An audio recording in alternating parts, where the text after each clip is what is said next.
Hello, my name is Paul Cooper. I'm proud to serve as your police chief in the great city of Claremont. As a resident of Claremont for 40 years, I know the city is a unique community with trees and degrees aplenty. Claremont has seen a lot of change in the last 40 years. The city has doubled in size from 7 square miles to over 14. During that same time period, we've seen the population increase by 40%, the transformation of the Village area and Auto Center Drive, and the growth and advancement of the Claremont colleges that have helped put Claremont on the map. It was also about 40 years ago the city opened the police station on Bonita Avenue. While the most critical work we do happens as our officers patrol the streets, engage the public, and respond to calls, in the background is a team of dedicated staff and a police facility that supports our officers in the field in every way possible. I would like to take you on a short, behind-the-scenes tour of the city's police station to give you some perspective on how we have adapted over the last 40 years to give the most from our facility and to highlight some challenges that concern me as I think about Claremont's public safety future.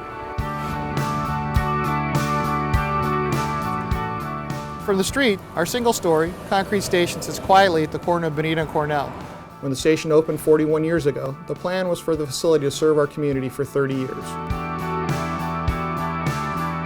It was also originally designed to house a police force of just 24 male officers and 10 staff.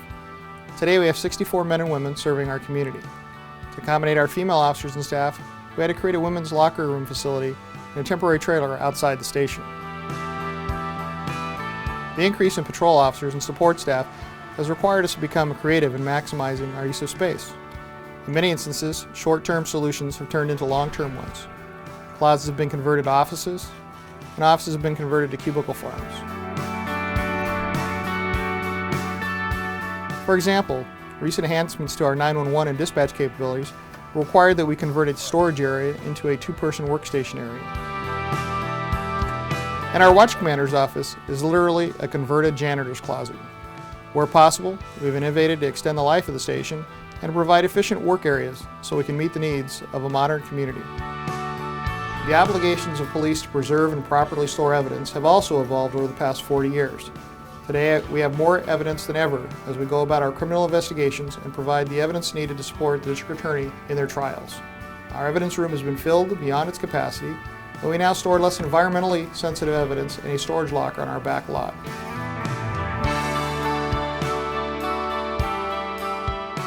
It was not originally designed for evidence, but we've adapted to make it work.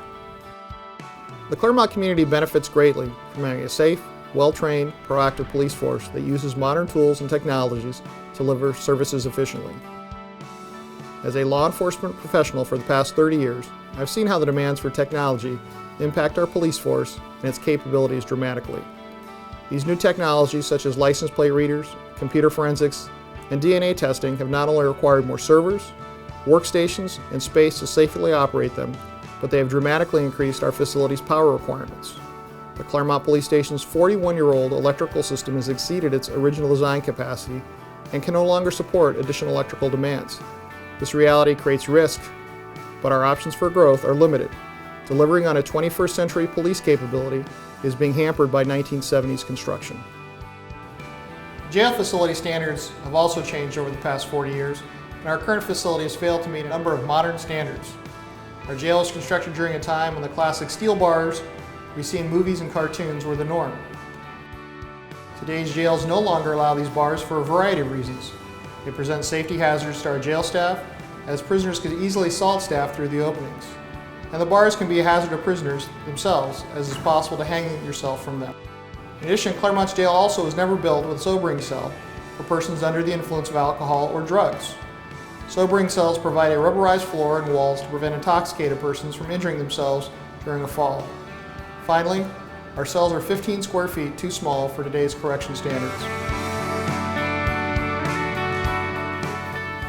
Construction of the police station preceded any energy conservation or design movement.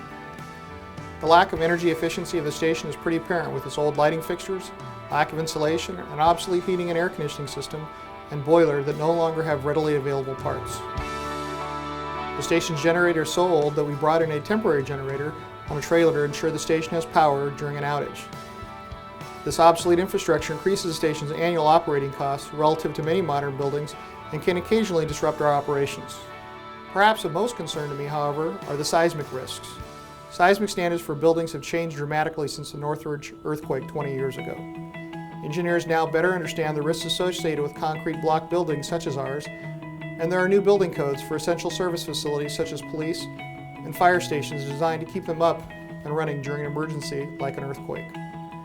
The critical concern I have as the Claremont Police Chief is at the very moment our community will need us most, after a major earthquake, we may find our station is unable to serve our needs. The Claremont Police Station has served the community well for over 40 years, lasting much longer than its intended lifespan. The men and women who work in and out of the facility have adapted, evolved, and flexed to bring the value out of the building. Yet as I look into the future of law enforcement and the needs of our community, I know there's an immediate need to replace this building with one designed to meet the needs of a 21st century police force. A building that better connects the police with the residents we serve, a building designed to safely house the technologies and the people that have become standard in the policing world. If you want to learn more about our station and see it in action, please contact me at the police department. Tours are available for small groups. We'd be happy to give you a first-hand vantage point on our operations and the building we rely on every moment of the day to meet the public safety needs of the Claremont community.